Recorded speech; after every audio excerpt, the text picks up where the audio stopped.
The Las Vegas Raiders travel to Kansas City to take on the Chiefs today. I got my favorite player prop, spread pick, same game parlay, and a first touchdown score coming your guys' way. My name's Austin from Calling Her Shot, and we have been on fire this week. On Sunday, a perfect 7-0 so far. Spread picks 3-0, player props 4-0. Even our two leans that don't count towards our record cash. The only play that we don't know if it cashed or not is Joe Mixon over 20.5 receiving yards, which is going on right now as Sunday Night Football goes on as I record this. But without further ado, hopefully we've been helping you guys make some money. If you are new to the Calling Our Shot community, go down below. Do me a favor. Hit that subscribe button. Only takes a second. We're closing in on 42,000 subscribers, and maybe we hit that by the time you're watching this. Let's get to 43K. Drop a like too. I could, promote all of our exclusive sportsbook bonuses all down below, but you can read that in the description. Go check it out. Take advantage. Let's hop into my favorite player prop for this game.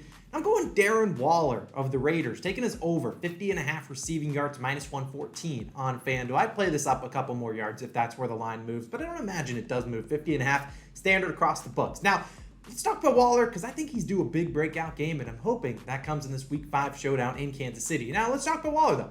Under in 3 straight games. He had 50 receiving yards in week 2, then followed up in weeks 3 and 4 with 22 and 24. So he's clearly going down, but they're still setting his line at 50.5. What do they know? I mean, you look at the air yards, they're pretty promising. He's at 84, 66, 49, and 73 air yards. So they're throwing it to him down the field. He just either is not hauling them in or they're not too accurate from Derek Carr. But I think they get back on track on Monday Night Football, where Waller has a good track record. His last 4 Monday night games, 50, 105, 105, and 70 receiving yards. So pretty good track record. And same thing for that against Kansas City. You see the numbers on the screen. In his last 5 against Kansas City, he set this over in 3 of those 5 games. And the books are expecting Waller to come out here and have a pretty good game. I mean, you look at his receptions line, which I like to do as a good gauge to how they think the guy's going to do. His receptions line sitting at 4.5. The over is juiced like minus 140, minus 150 on some books. You look at Waller, this is the guy that's had 3 receptions and 20-ish yards in the past 2 games. Yet they're thinking he's going to come out here and get 5 or more receptions. Look, if he's going to get 5 receptions, I want to be on this over. Over his last 25 games with 4 or more receptions, hit the over in 15 of those games. Look, 10 of the games that he didn't get it, 4 of those, he had 4 receptions on the dot. So if he's getting more than 5 or 5 receptions, he's going to have a pretty good chance of getting this. And you look at it, he's over this line in 24 of 30 career games with 5 or more receptions. So the books have his over 4.5 receptions juiced at minus 150 almost. If he gets 5, I think we got a really good chance of hitting this. I think we see a tight end battle with Travis Kelce on the other side. Really like Darren Waller. I think he shows up on Monday Night Football. Give me his over 50.5 receiving yards. Go get it done, Waller. Now let's move on to my spread pick, and I'm going to actually kind of punt on a spread, although I do lean the Raiders plus the 7.5. I mean, we know we're going to see all over my Twitter page probably over the next 24 hours. Oh, these guys have so many, X amount of parlays to finish, and the last leg is going to be Chiefs money line or Chiefs plus minus 7.5. Lean the Raiders, but I'd rather go with this pick as my official one. Taking the Raiders, team total over 20.5 points, minus 130 on points bet. Now, I understand minus 130 is a little bit more juice than what I normally do, and I know the obvious question that will probably come is, Austin, how do I feel about it at 21.5? Now, come on, we all know that, 3 touchdowns, that's 21 points. Not going to happen where they could land right on the hook where I cash, but the people that take 21.5 don't hit. But I do think they get over that 21.5 mark. And you look at the Raiders, they've been doing pretty good, and I think they're going to have to score to keep up with this Chiefs offense. I mean, you look at the Raiders last year, though, let's talk about the history between these two teams. The Raiders, they don't want to remember what happened last year against the Chiefs. They lost both games, one 9-48 and one 14-41. So they didn't sniff this total. And granted, that was with John Gruden at the helm. I believe maybe their interim head coach probably coached 1 or 2 of those games. But now they got a new head coach, and Josh McDaniels was obviously known for being an offensive guy, not a defensive guy. And in the Derek Carr versus Patrick Mahomes matchups, we've only seen the Raiders hit this over in 3 of 8 such games. But I think this is the most talented Raiders offense that Derek Carr has ever played with. In the last October game in Kansas City, the Raiders went out and won 40-32. Now, I think there's so many different ways that this one could hit. Obviously, the Raiders could get smoked. They could have the Chiefs dropping a 50-piece on their head, but garbage time still counts, and that's why I think they're going to get it done. But still, you look at the last time, the Raiders this season, let's talk about this team. They've scored 32, 22, 23, and 19 points. So the 19 points was in week 1 when they went under. I think Derek Carr had 3 interceptions in that game and actually missed the 2-point conversion, which would have put them at 21 points. They missed that with about 3 minutes left. So they had a chance, and you look at the Chiefs. This team scores a lot of points, but they've also allowed 21, 24, 20, and 31 points last week to the Buccaneers. So they've been giving up points, and this is the Raiders offense, like I talked about. Incredibly talented. They obviously have Devontae Adams now.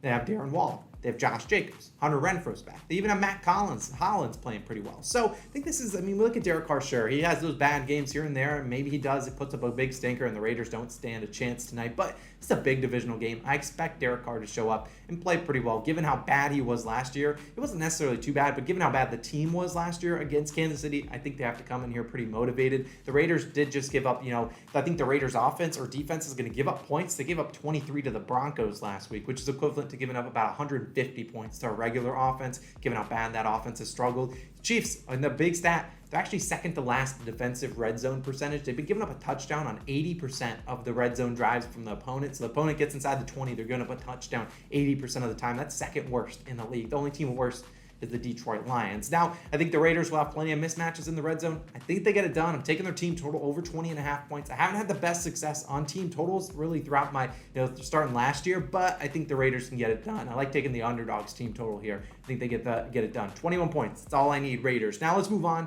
to a same game parlay, and this is what I'm riding with. Travis Kelce, anytime touchdown. Darren Waller, anytime touchdown. And both quarterbacks, Mahomes and Derek Carr, 225 passing yards. Plus 673 should count for that no sweat FanDuel promo if that still applies for Monday Night Football. Let's talk about a couple of these legs. We're rooting for tight ends tonight. We're obviously on the Waller train. Let's get him into the end zone. But Travis Kelce, we know obviously one of the best touchdown makers the NFL has to offer. I certainly think you can get it done. Now Waller, 2 straight weeks without a touchdown. Waller has a tendency, and I will tell you right now, he has a tendency to get tackled on the 1-yard line. If you have him in fantasy football, it hurts because it happens way too often, but I'm hoping he punches one in. Maybe he takes one to the house early on in this game, cashes receiving yards over, even cashes this over for the anytime touchdown. So I think both guys have a chance to get in the end zone. We're rooting for tight ends. And then both quarterbacks to get 225 passing yards. Think about the strength of both these two offenses. It's going to be the passing game. Obviously, Patrick Mahomes will have the ball in his hand a lot. And Derek Carr, I think, will be throwing it a good amount. Josh Jacobs, they're obviously going to want to establish the run, but Chiefs defense has actually been pretty good at stopping the run so far this season. Whether or not they've been up by 100 points or, they're actually being a pretty good ball club at stopping the run. I don't know if they get a lot going with Josh Jacobs. So I like all these 4 legs. I think we got a good chance if Waller can get in the end zone. Then Travis Kelce, 2 quarterbacks, should be able to get it done. 225 plus 673, 4 legs. I like the sound of that. Now let's move on. We'll wrap up the video. First touchdown scorer. Now these are complete. You close your eyes, throw a dart throw, because you never know. Xander Horvath has caught twice this year, so you really never know with these first touchdown scores. But tonight, I'm feeling Marquez Valdes-Scantling of the Chiefs, plus 1,400 on FanDuel. Now, this is a complete dart throw because MVS, well, he has as many touchdowns as you and I this season. He has a big goose egg.